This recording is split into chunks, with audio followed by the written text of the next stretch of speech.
2018 Euskararen urtea izango da Euskal Herri osoan, eta lekuko hori eutsiz, zizurkilen ere halaxe izatea nahi dugu. Hori dela eta, aurtengo Maiatsa Saltsanen ardatz nagusia Euskara izango da. Herritarrek herritarrentzat egindako hainbat ekintza antolatu ditugu aurten ere. Horren adibide, Euskalkien eguna izango da, maiatzak 12an larunbata.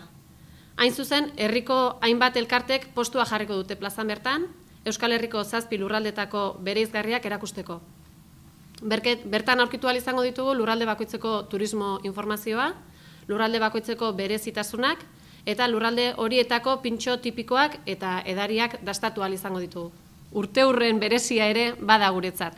Izan ere, 25 urte beteko dira aurten Segundo Montes, Meangera eta Aiztondo Bailara senidetu zirela. Hori dela eta ekitaldi berezi antolatu dugu maiatzak 26-ako. Eguardiko 12etan ongi etorri instituzionala egingo zaie, El Salvadorretik etorriko diren ordezkariei, ondoren ongi etorri herrikoia egingo zaie, eta ordubitan bazkari herrikoia. Astero, sartuko ditugu sare sozialetan, Facebook, Twitter eta Instagramen eta horrelako asteazkenero, bideo txiki bat, irakurle diferentena. Eta, bueno, kanpainaren barruan ere, Maiatsa Saltsan hontan, antolatu dugu literatura tertulia bat, maiatzaren 29an, Laura esaten zioten liburuaz mintzatzeko.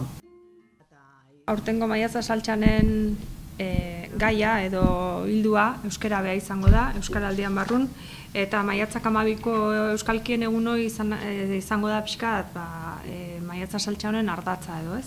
Euskalkien eguna edo nahi dugunez, gonbidatu ditugu 7 lurraldetako bai idazle, bertsolari eta irakurketa jarrai bat egiteko.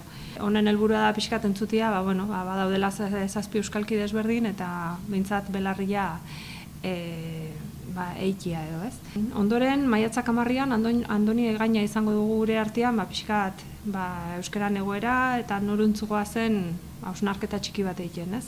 Larunbata hontan izango dugu dantzari txiki eguna, bukalai dantzataldiak antolatuta, eta iluntzian Ailur dantzataldeko Maruxak emanaldia ikusteko aukera izango da, gaueko 10 aurrea Zizurkilgoiko Intxaur frontoian.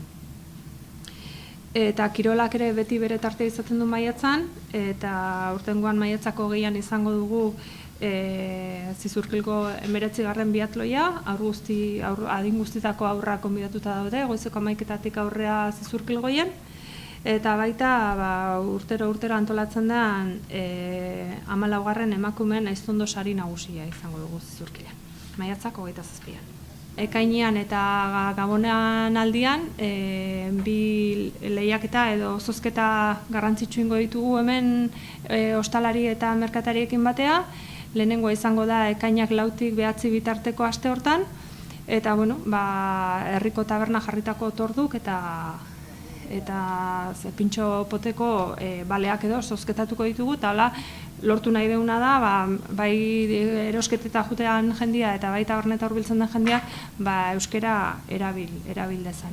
Gero baita ostalariak pentsatzen nahi dira hilabetero euskal pintxo potia antolatzea, eta pintxo bereziak antolatziaz gain, euskal musika jarriko dute tabernetan, eta euskal giro nolapait ere sustatu nahi da.